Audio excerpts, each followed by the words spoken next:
परम सत्कार्यो गुरु प्यारी सात संगत जी, राधा स्वामी जी। सात संगत जी, जिन सत्संगियों को बाबा जी पर पूर्ण विश्वास होता है, ऐसे सत्संगी जब कोई नई चीज खरीदते हैं या कोई नया काम शुरू करते हैं तो कोई हवन, यज्ञ या कोई दूसरे प्रकार की पूजा नहीं कराते, बल्कि बाबा जी के शब्द और सत्संग चलाते हैं और मुहूर्त में आने वाली संगत को लंगर प्रसाद खिलाते हैं। जिन्हें विश्वास होता है, उनका ये भी मानना होता है कि ऐसे मुहूर्त पर संगत की भीड़ में बाबा जी भी किसी न किसी रूप में उस जगह पर पहुंचते हैं, लेकिन हम उन्हें पहचान नहीं पाते। आज जिस घटना का मैं जिक्र करने जा रही हूँ, इसमें अगर बाबा जी ना आते तो बहुत बड़ा हादसा होने से कोई नहीं रोक सकता था। सात संगत जी, मध्य प्रदेश में एक छोटा सा शहर है जी, जिसका नाम है चंदेरी। ये शहर तो छोटा है, लेकिन हैंडलूम प्रोडक्टर्स और साड़ी के कारोबार में इस शहर का एक अच्छा नाम है। चंदेरी की एक बहुत बड़ी साड़ी की दुकान पर एक भाई काम किया करता था। ये भाई एक सत्संगी है और इसका परिवार भी बाबा जी पर अटूट विश्वास करता है। घर के हालात ठीक ना होने के कारण इस भाई ने अपनी स्कूल की पढ़ाई के बाद ही उस साड़ी की दुकान पर नौकरी करनी शुरू कर दी थी जी। अब क्योंकि ये भाई बाबा जी को मानता है, तो इसमें ईमानदारी भी कूट कूट कर भरी हुई थी जी। और इसकी ईमानदारी के चर्चे पूरे शहर में थे जी। जहाँ ये नौकरी करता था, वहाँ के जो मालिक थे वो इस भाई पर आंख बंद करके विश्वास करते थे जी, और लाखों रुपए का हिसाब इसके हाथ में दे रखा था, क्योंकि उन्हें विश्वास था कि ये भाई कभी भी बेईमानी नहीं करेगा। समय बीतता गया और कुछ साल के बाद इस भाई की शादी हो गई।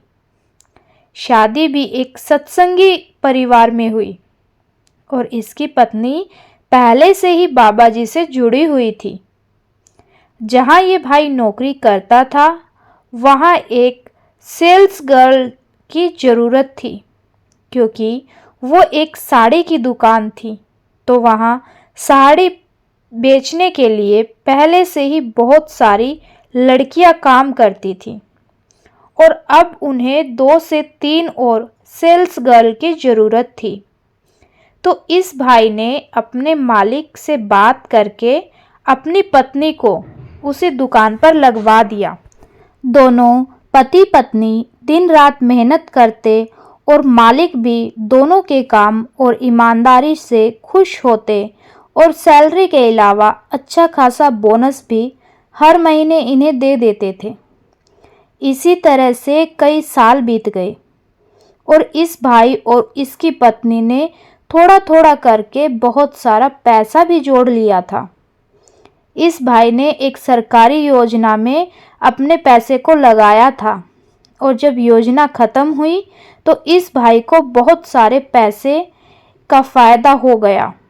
और जब घर में इतने सारे पैसे आ गए तो एक दिन पति पत्नी ने सलाह की, क्यों न हम अपनी खुद की एक छोटी सी दुकान खोल लें। दोनों ने सोचा कि हमें इस लाइन का अब बहुत एक्सपीरियंस हो गया है और बाबा जी भी हमारे साथ हैं। तो इसी सोच के साथ सबसे पहले दोनों ने एक किराए की दुकान ढूंढनी शुरू की और कुछ दिन के बाद दुकान तो मिल गई, लेकिन जो दुकान इन्हें पसंद आई वो एकदम उसी दुकान के सामने थी जहां ये दोनों नौकरी करते थे।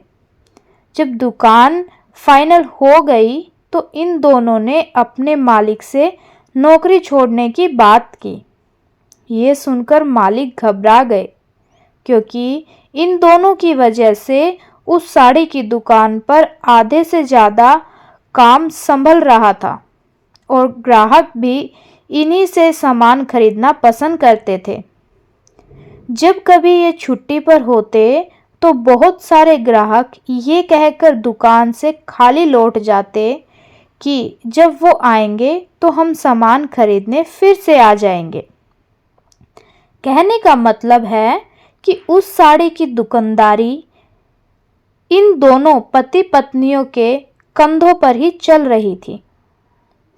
जब मालिक को बताया गया कि दोनों नौकरी छोड़ रहे हैं तो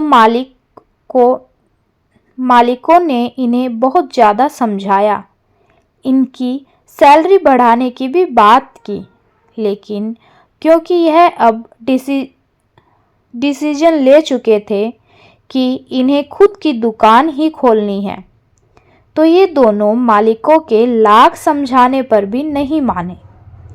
और जब मालिकों को पता लगा कि इन्होंने इनके सामने वाली छोटी सी दुकान को किराए पर ले लिया है तो मालिकों के होश उड़ गए, क्योंकि अब आधे से ज़्यादा ग्राहक इनके पास ही जाना शुरू कर देंगे। लेकिन अब मालिक कर भी क्या सकते थे? इनके मालिक अब इनसे बहुत ज़्यादा ईर्ष्या करने लगे थे, क्योंकि इतने साल तक उनके यहाँ नौकरी करने के बाद उन्हीं के सामने दुकान खोलने का फैसला दोनों पति पत्नी ने लिया था। तो ह्यूमन नेचर के हिसाब से मालिकों को ईर्ष्या तो होनी ही थी। दोनों ने नौकरी छोड़ दी और अपनी दुकान पर जो जो ज़रूरी काम थे वो करवाने शुरू कर दिए। और जब सब काम हो गए, माल भी आ गया, तो दोनों ने मुहूर्त के लिए एक दिन तय किया और दोनों ने प्लानिंग की। पहले बाबा जी के शब्द चलाएंगे और उसके बाद सत्संग चलाएंगे और फिर संगत में लंगर प्रसाद वर्ताएंगे। जिस दिन मुहूर्त था उस दिन संगत इनकी दुकान पर आ गई और सबने सत्संग सुना और सत्संग के दौरान दुकान की छत पर हलवाई खाना बना रहे थे और उसी दौरान संगत में से चलते सत्संग को छोड़कर एक सरदार जी ऊपर छत पर चले गए और वहाँ जब हलवाई दाल और हलवा बना रहे थे तो सरदार जी ने जाकर पूछा कि हलवा में मीठा तो ठीक डाला है ना? तो हलवाई को लगा कि ये शायद सत्संगी पति पत्नी के घर से ही कोई है, इसीलिए हमसे पूछ रहे हैं। तो हलवाई कहने लगा कि जी बिल्कुल ठीक डाला है, ना जरा सा भी कम ना जरा सा भी ज़्यादा, आप चिंता ना करो। हमें मेरे हाथ से बना हलवा सब पसंद करते हैं। संगत लंगर कम खाएगी और हलवा ज़्यादा खाएगी। तो सरदार जी हलवाई से कहने लगे कि ठीक है, एक काम कर, 2 चम्मच हलवा मुझे टेस्ट करवा। तो हलवाई ने एक कटोरी में थोड़ा सा हलवा सरदार जी को डालकर दे दिया।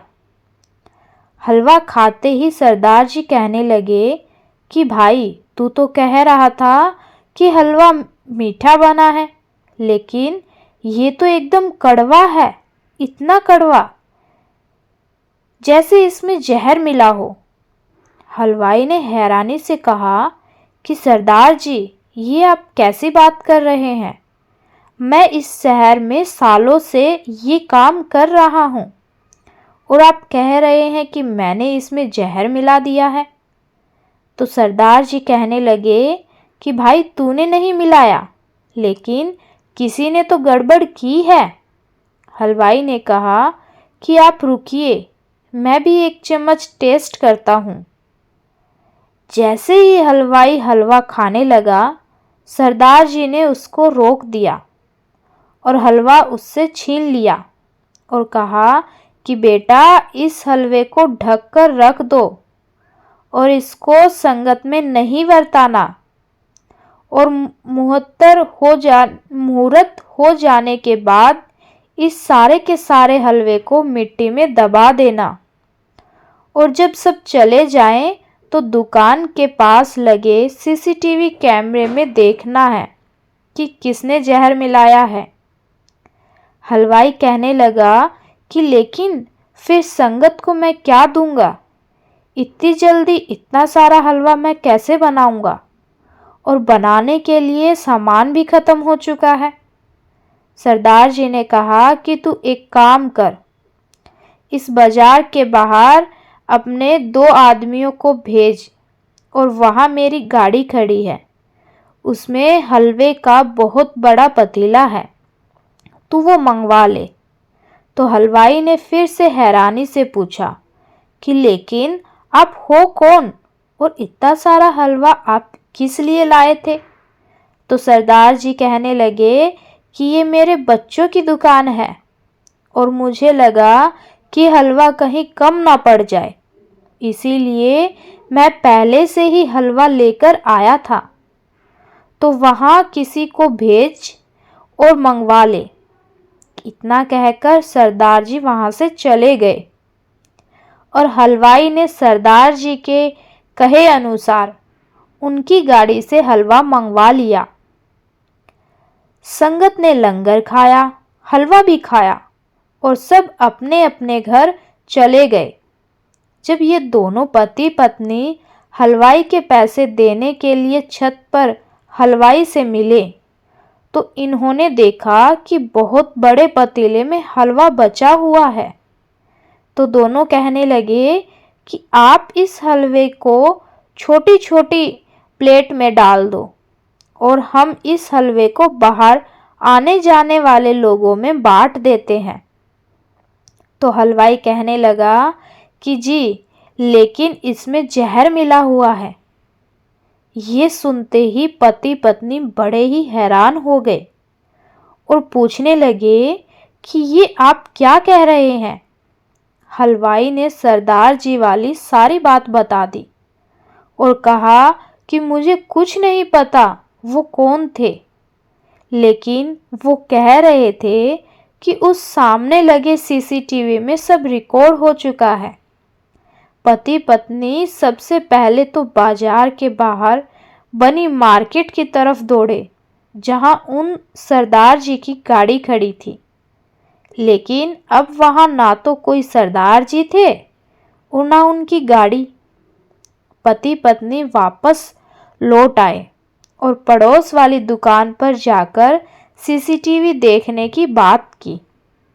उस पड़ोस वाली दुकान ने छत पर सीसीटीवी इसीलिए लगवाया था क्योंकि उसकी दुकान पर 1-2 बार छत से चोरी हो चुकी थी। तो पति पत्नी के कहने पर पड़ोसी ने सीसीटीवी चला दिया और ये देखकर दोनों पति पत्नी हैरान हो गए कि जिस दुकान पर ये दोनों पहले नौकरी करते थे, उनके मालिकों के बेटे ने चुपके से हलवाई की नज़र से बचते हुए हलवे में जहर डाल दिया था। ये देखकर पति पत्नी के होश उड़ गए और दोनों सोचने लगे कि जिसके पास हमने इतने साल नौकरी की, वही हमसे ईर्ष्या रखते हैं, क्योंकि हमने भी साड़ी की दुकान खोल ली और अगर ये हलवा संगत खा लेती तो तबाही मच जाती। पति पत्नी ने देर न करते हुए इस वीडियो को पुलिस को दे दिया और पुलिस भी एक्शन में आ गई, क्योंकि ये इतने सारे लोगों को एक साथ मारने की बहुत बड़ी कोशिश थी। पुलिस की गाड़ियां मालिकों की दुकान पर पहुंच गई और उसके बेटे को पकड़कर ले गई। इधर मालिक हैरान हुए जा रहे थे कि उनके बेटे ने तो बड़ी सावधानी से काम किया था, लेकिन बावजूद हलवा संगत में बांटने से पहले ही दोनों पति पत्नी को पता कैसे चल गया। साथ संगत जी, साड़ी की दुकान के मालिक शायद ये भूल गए थे कि पति पत्नी की दुकान जिस दुकान पर जिसका सत्संग होने जा रहा था, वो अपनी संगत में से किसी भी जीव पर आँच नहीं आने देते। पति पत्नी आज भी हैरान हैं कि उस दिन मुहूर्त में खुद बाबा जी आकर चले भी गए और दोनों पति पत्नी को पता भी नहीं चला। साथ संगत जी, बाबा जी हमेशा अपनी संगत को समझाते हैं कि दूसरों से ना तो नफरत करो और ना ही ईर्ष्या करो, क्योंकि ईर्ष्या और नफरत इंसान को बर्बाद कर देते हैं। साड़ी के मालिकों को सोचना चाहिए था कि उनकी किस्मत में जो लिखा है वो उनसे कोई छीन नहीं सकता, लेकिन क्योंकि उनके मन में इस पति पत्नी के लिए ईर्ष्या भर गई थी कि उनके ग्राहक अब इसकी दुकान पर जाने लगेंगे, और उन्होंने अपने बेटे से ऐसा काम करवा दिया कि उसको पुलिस ने पकड़ लिया। साथ संगत जी, जब हम किसी पर अटूट विश्वास कर लेते हैं तो फिर हमारी रक्षा की जिम्मेदारी भी उनकी ही हो जाती है। विश्वास पर तो लोग पत्थर में से भगवान को भी पा लेते हैं, और जिनका विश्वास डोल जाता है फिर उन्हें खुद की संभाल ही जिम्मेदारी भी खुद ही उठा लेनी चाहिए। इसी के साथ मैं आपसे विदा लेती हूँ। बहुत सारी संगत वीडियो सुन तो लेती है, लेकिन मेरी विनती के बाद भी कमेंट में राधा स्वामी नहीं लिखती जी। आपसे विनती है कि कमेंट में राधा स्वामी जरूर लिखे जी, और अपने और भी सत्संगी भाई बहनों के साथ वीडियो जरूर साझा करें जी। अगर आप पहली बार इस चैनल पर आए हैं तो चैनल को सब्सक्राइब करना ना भूलें जी। गुरु प्यारी साथ संगत जी, राधा स्वामी जी।